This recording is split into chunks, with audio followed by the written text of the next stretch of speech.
ಎಂದು ಕೇಳು. ಪ್ರಶ್ನೆಗಳ ಬೆನ್ನತ್ತಿ ಸತ್ಯವ ನೀ ನೋಡು.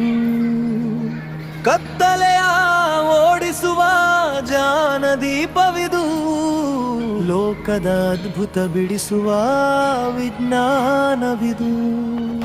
ಮಣ್ಣಿನ ಕಣದಿಂದ ಆಕಾಶದ ತಾರೆವರೆಗೆ ಅಡಗಿದೆ ವಿಜ್ಞಾನವು ಪ್ರತಿ ಹೆಜ್ಜೆಯ ಹಾದಿಗೆ. ಸಸಿಯದ ಉಸಿರಾಟ, ಹಕ್ಕಿಯ ಹಾರಾಟ, ಎಲ್ಲದರ ಹಿಂದಿದೆ ಪ್ರಕೃತಿಯ ಆಟ. ಸಾಗರದ ಆಳದಲ್ಲಿ, ಗಗನದ ನೀಲದಲ್ಲಿ, ಅನ್ವೇಷಣೆಯ ಹಸಿವು ಇರಲಿ ನಿನ್ನ ಮನದಲ್ಲಿ.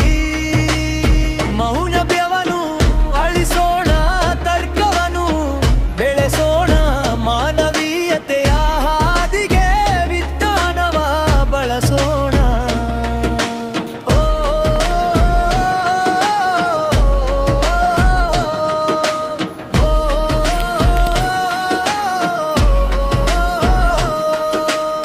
ವೈದ್ಯಕೀಯ ಚಮತ್ಕಾರ, ತಂತ್ರಜ್ಞಾನದ ಸೌರಭ, ಜಗವನ್ನೇ ಬೆಸೆದಿದೆ ಈ ವಿಜ್ಞಾನದ ವೈಭವ.